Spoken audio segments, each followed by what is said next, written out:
I got the horse right here, the name is Paul Revere, and here's a guy that says if the weather's clear, can do. Hello, racing fans, and welcome back to another edition of Handicapper's Corner. Actually, our first edition of the 2018 season. Hastings Race Course. It's amazing. 52 race day season is upon us, and this Saturday things get underway at 1:50. We do have 7 races on Saturday, 7 races on Sunday. We have 2 stakes on the Sunday program. Going to be a lot of fun. Good, 2 good stakes they pulled together. Kudos to the racing office for pulling together. Stake and the Swift inaugural. Yeah, great stakes, and pulling 2 cars together. We missed a lot of training this spring because of bad weather up here in the Northwest. So the fact that they were able to pull together 2 cards, it was tough. It was really tough. It was kudos not easy. to the race office and all the trainers. And the trainers that ponied up and got the horses in. Maybe one worked short. That's a great job to get horses in to make a card for our pull together Saturday 2 cards, and we're off and running. Okay, let's get into it. Let's go. Saturday, first race, maiden $4,000 fillies and mares. They're going to go 6 furlongs. All the races this weekend are 6 furlongs, other than the 2 stakes, which will be 6.5 furlongs. But the Saturday opener, the Hastings opener, does begin with those maiden mares, the hard-trying girls.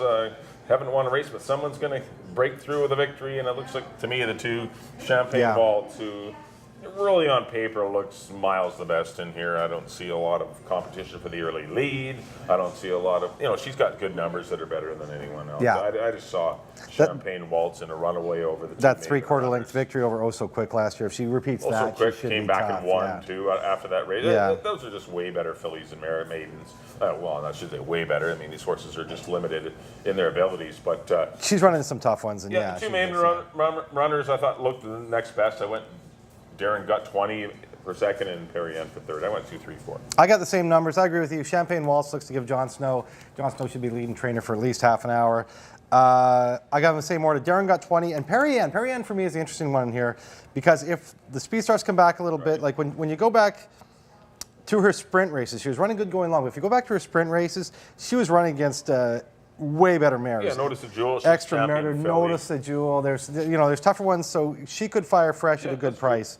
But I agree with Mike. At the first, I went 2, 3, 4, same as my counterpart here. On to the second race, fillies and mares, maiden 16,000. As Mike mentioned, all these races are 6 furlongs. Field of 5 in here. And I went to the Mike Anderson runner here, Convergent. Thought enough of her to start her last year in a maiden special weight, where she ran into the very tough Here's Hannah, who was undefeated. Our top 2-year-old filly here by a ways here last year. That was a tough race to debut in. Now she's in for 16. David Lopez takes the call. I got the Mike Anderson runner, Convergence on top. I threw Spanish Dancer, another one that comes out of a live race last year, for 16,000. Goes protected. That was for 3.5 for Hall of Fame trainer Dave Forrester, who never runs his horses 3.5 furlongs. She's a Harbor the Gold out of a stakes-winning mare, Otero. I look for better things for her in her second start of her career. Amadeo Perez takes a call. And in third spot, I put Midnight Market out of the Glenn Todd barn. Glenn's horse is always very tough early on in the meet. There are throughout the meet, but he always gets off with a bang. He's got a lot in her that look tough this year. Midnight Market's one of them, with Aaron Grider. Welcome back to Hastings Park, Aaron Grider, who was here for the season. I went 2, 3, and 5.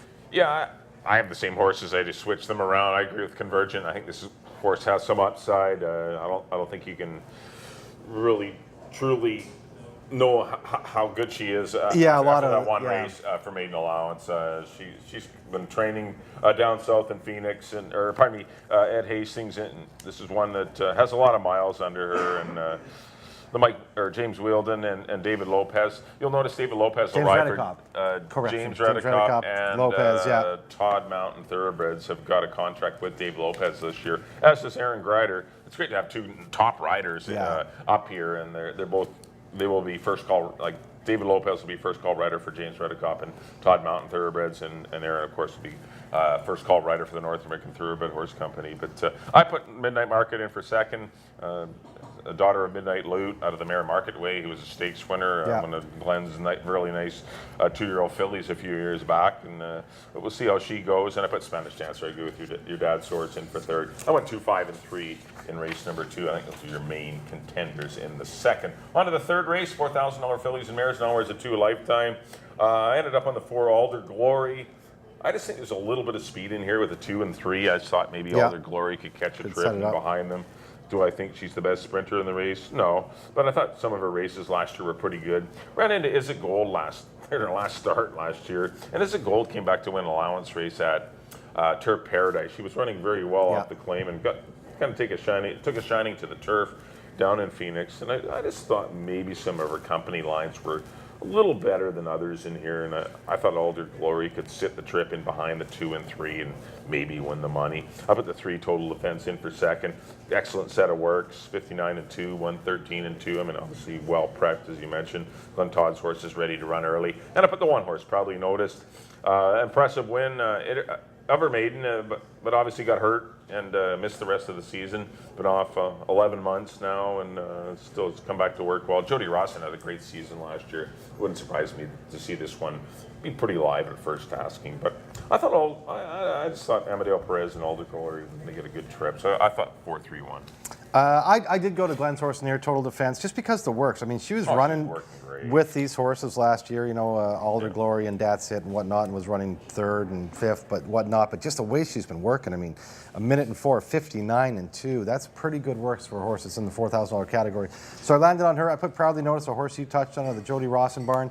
A horse that's, she's 5. She's only run 3 times. She's obviously had some issues, but she's been training well, it looks like, coming into this. Yeah. And every race she's improved markedly, and so I think, especially, she should sit just behind maybe Datsit and Total Defense. She could get first crack at him. I put her in second. I threw Datsit out of the John Snow barn. A mare that's always right there, 4 for 9 lifetime in the money. Finished off the season with 2/3 last year. 3-1-2 for me. In the 3rd, on to the 4th. Fillies and Mares, $4,000, non-winners of the year, or never win 4. And I went to Zanita Rose out of the Mike Anderson barn. It looks like she should get some speed, like it should set up for her in here with Flaming Youth, Halloween Queen. There should be some gas to set up in front of her. Scott Williams takes the call for Mike Anderson. I like for Zanita. I mean, she's won 9 races. You look around here, Hippie's won 4. Yeah, no, it's a pretty impressive resume. 4, 9 for 35. So I'm sticking with Zanita Rose. Put Halloween Queen in the 2nd spot. Another one that, she ran really good first start out fresh last year. Good second behind the Street Country. She could fire fresh for Rob Maben. He's got 2 in here. I like Halloween Queen a little bit more. And I threw Hippie in for 3rd for Deidre Bell. Another one that definitely has the talent to compete with this field. I went 2-4-5. I'm going to try Hippie. I thought Hippie might get a good trip on the outside. She's a funny filly. She just very finicky. She's terrible at times on post parade, terrible near the gate. I just thought an outside post was perfect for her. She can kind of gallop up, and it's kind of a comfortable trip for a filly with a lot of little mental issues. And I know she's gifted. And when she gets in a terribly compromised position, she runs very poorly. And I just think she's going to get a good trip. Zanita Rose is miles the best in this race on paper. She's the best. But I like she's an off-the-pace horse. I like what you're touching on Hippie, though. Remember, Hippie, she was a really well thought of, as a 2-year-old. I remember her first start. Stakes caliber, at least allowance caliber. Yeah, her first start, she absolutely smoked him. Yeah. See what I did there? Hippie smoked him. Good. Woodstock. Yeah. But Hippie and Zanita Rose look to me like a lot the best. And I put Flaming Youth in for 3rd. I thought that was the next. All right, Halloween. It's a coin toss. Halloween Queen and Flaming Youth. But Zanita Rose is really nice. She's the best filly in here. It's just, is she going to get a pace? If she gets it, she wins. If she doesn't get it, I think she may run 2nd. I went 5-2-3 in the 4th as we do kick off the late pick 4 in race number 4. In the 5th race, maiden $16,000 runners here going 6 furlongs. The 4-horse Appellant looks. I just don't have a lot to. This horse is a run maiden allowance first time out, going 3.5 furlongs last year. Was well thought of. Was the 2-1 favorite. Missed the break. Didn't run well at all. Given the rest of the year off, goes on Lasix. Out of a really good race. Cage Mistress. Midnight Lutes are great. The works are excellent. 101-1 out of the gate. 113-4. That's good enough to win here, I think. This maiden 16 came up pretty light. And I put the 7 Naughty Nitro for John Snow in for 2nd. I know the form doesn't look very, promising, but still, those are maiden allowance races at the end of the year. Weekend Wizard came back and won a stake. The first, Not Yet, Blue Tide, the chances are, those are pretty nice horses as well. This horse, that's a big class relief for the 7 Naughty Nitro. And I put the 3-horse Storm Rocket.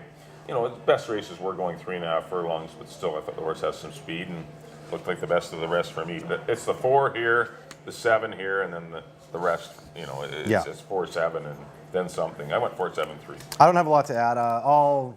Everything points to Appellant for me here. He's my best bet of the day. The horse doesn't win, then I think the 7 has to win. Yeah, exactly. Absolutely love Appellant here. I agree with you. Naughty Nitro. Even the fact, he ran, he's a Numani. I would think he might get better at 3. The fact that he ran a maiden special weight, ran horrible in that weekend Wizard race, and John put him back into a maiden special weight. So he thinks something to this horse. Yeah, no, this horse got some ability. So that's why I like Naughty Nitro in the second spot. I agree. Stormrock in the third spot. 4-7-3 for me. Same number as Mike. Not a lot to add in the fifth. On to the sixth. 4 non-2, 3-year-old and up, going 6 furlongs. Field of 8 in here. I landed on the 3 Torneador. If you look back, I mean, this is a horse who ran against tougher horses throughout his career. Worked his way down to the $4,000 level last year. But he started out, in allowance races, 16 on 3s, much tougher races this year. He starts out at the $4,000 level. I think he's going to be ready to go for Milton Palm. I got Torneador on top, and Speed kills. I have a feeling it's supposed to be nice this weekend. I think Speed could be very dangerous over this course. Torneador on top of Act Up. Glenn Todd runner broke his maiden last time we saw him going a mile 16th. Another one, though, training very well, as all Glenn's horses are. Grider rides. Act Up in second. And I was trying to decide between Humphrey Lad and Timber King. I threw Timber King in the third spot. Another one that was running good early last year against way tougher horses. Good as they get. Soul Cat, Fetisov. He's running against tougher horses. Worked his way down to the $4,000 level. Now starting at the $4,000 level, I think he's going to be tougher. I put him in the third spot. 3-7-5 for me. I agree with your top 2. Torneador looks very live in here for the reasons you mentioned. This horse did start really high last year. And sometimes when you don't win your first 2 or 3 starts, it takes the edge off you.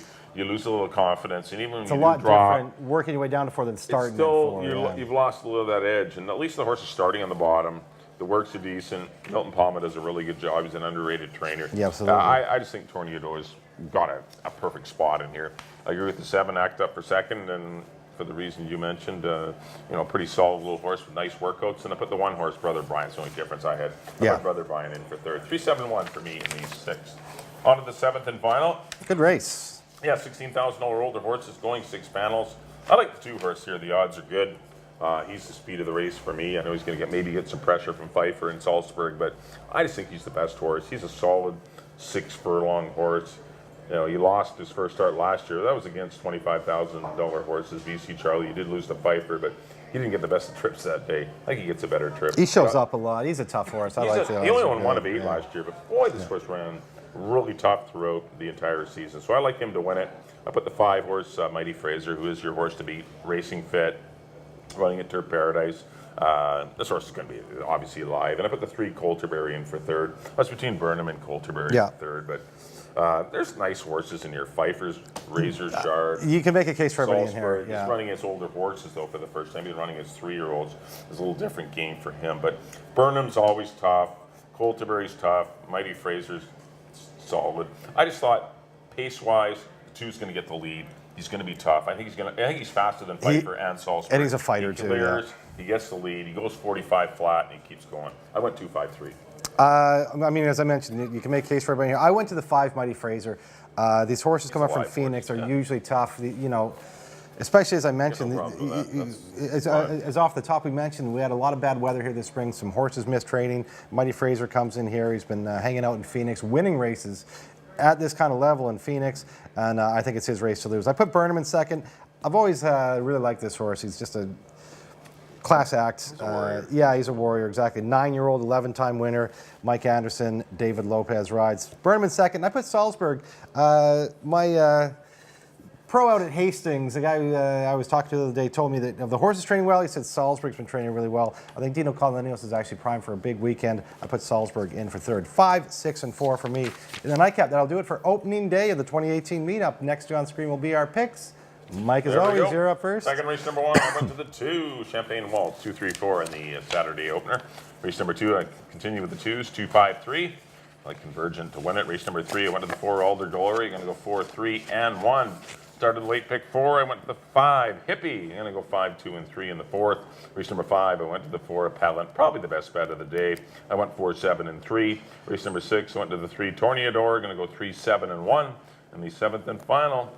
Hopefully the odds are good for number 2. The odds are good. I'm going to go 2, 5, and 3 in the finale. On to my picks. There we go. Back in the first, I agree with Mike. I went to the 2 Champagne Waltz. We got a lot of 2. Over the 3 and the 4. Yeah, we agree on the early double. In the second race, I went to the 2 Convergent over the 3 and the 5. In the third, I went to the 3 Total Defense over the 1 and the 2. In the fourth, I went to the 2 Zenita Rosé over the 4 Halloween Queen and the 5 Hippie. In the fifth, my best bet of the day, number 4 Appellant over the 7 and the 3. In the sixth, I agree with Mike on number 3, Torneador. I think things shape up well for him in here. Over the 7 Act Up in the 5 Timber King. And in the nightcap, very good race for $16,000 older boys. I went to the 5 Mighty Fraser over the 6 Burnham and the 4 Salzburg.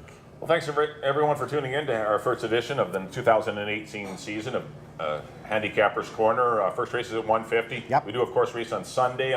We have 7 more races on Sunday, 150 first post. Supposed to be good weather this weekend, too. We have the Big Host Bells for fillies and mares. And the Swift Inaugural. $50,000 stake, and then the Swift Inaugural. 11 horses going 6.5 furlongs. Older horses headed by Modern, Quick and Silver coming up from Golden Gate. It's a good field. Estrella. There's a ton of them. Don't Hold Me Back, just coming off a win at Phoenix. Huge win at Highway Phoenix. Boss. Highway Boss. Yeah, it's a very solid field. There's a bunch of them. It's a solid group. I want to touch, before we go too, we still have some room here at the Derby Bar Grill for Kentucky Derby. First Saturday in May. It's coming up fast, Cinco de Mayo. You can phone here, 604-536-2978. We can get you in. Still a little bit of room. So if you want to watch the Kentucky Derby here at the Derby Bar and Grill, give us a call. And reserve those seats because it does pack up quick, and you got like a 2-week warning. Exactly. We are sounding the alarm because probably by next weekend we're going to be full. It'll be full. So be sure to give us a great call. Atmosphere. It's awesome to watch the races here and the big screens and great food here at the Derby Bar and Grill. Always a good time. Kentucky Derby Day is awesome. It's coming up fast. On behalf of Drew, thanks everyone for tuning in for our first edition of the Handicapper's Corner at the Derby Bar and Grill. Looking forward to seeing you for future editions. Should be a lot of fun. Sunday's cards coming up next. Enjoy the day, and good luck everyone in your Saturday wagers.